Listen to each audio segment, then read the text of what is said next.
Les articles d'Olivier Lafay.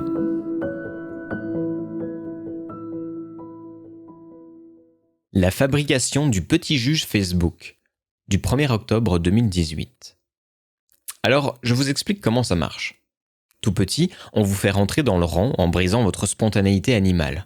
Vos parents, rouages du pouvoir dans la famille, vous frappent, humilient, rejettent. Bref, ils vous dressent. Ils utilisent, sans même le savoir, des techniques de conditionnement éprouvées qu'ils ont subies eux-mêmes. Le conditionnement classique, Pavlov, et surtout le conditionnement opérant, Skinner, appelé aussi conditionnement instrumental. Ces conditionnements entraînent la formation d'une mémoire procédurale, implicite, entièrement tournée vers la soumission. Ces séquences comportementales sont inconscientes et prépondérantes. Vous subissez une véritable pédagogie de la soumission. Vous réprimez vos émotions.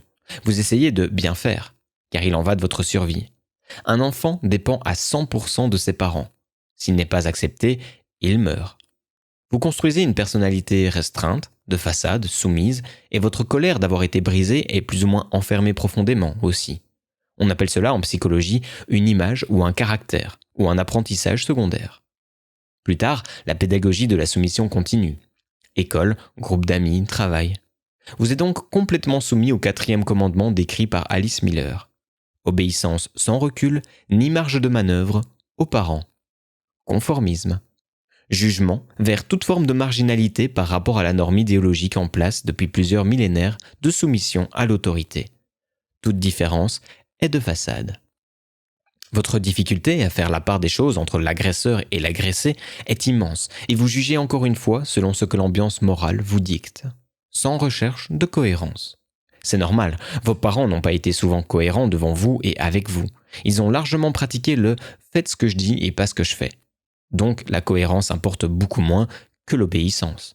Il faut toujours obéir au maître, quoi qu'il dise, et donc toujours obéir à une autorité illégitime, frelatée, mortifère. Une autorité qui n'ouvre vers rien, qui ferme, enferme, soumet, objective.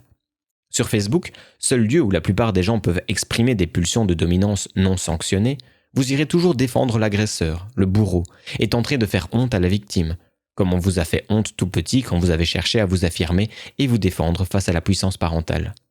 Sauf si la victime a été désignée victime par une autorité, car vous vous agenouillez devant l'autorité, du moment qu'elle émane de la dominance installée, la dominance conforme. Il faudrait que les autres victimes soient comme vous, qu'elles baissent la tête, s'énervent un peu de temps en temps pour la forme, mais de loin, et subissent tout comme vous. Plus la pédagogie de la soumission aura été forte, étant petit, plus vous aurez à cœur de passer du temps à défendre les bourreaux institutionnels ou conformes à l'esprit qui les anime. Vous saurez identifier aisément celui qui défend son droit à l'existence et exprime sainement ses émotions, osant se défendre contre la crasse humaine.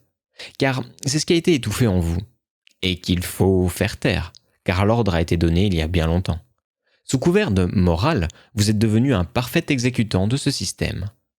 Jugez, jugez, comme on vous a jugé. Ne pas penser, ni se cultiver, car vos juges n'ont eu que faire de comprendre votre nature, ni de vous élever, vous permettre de grandir à tout niveau.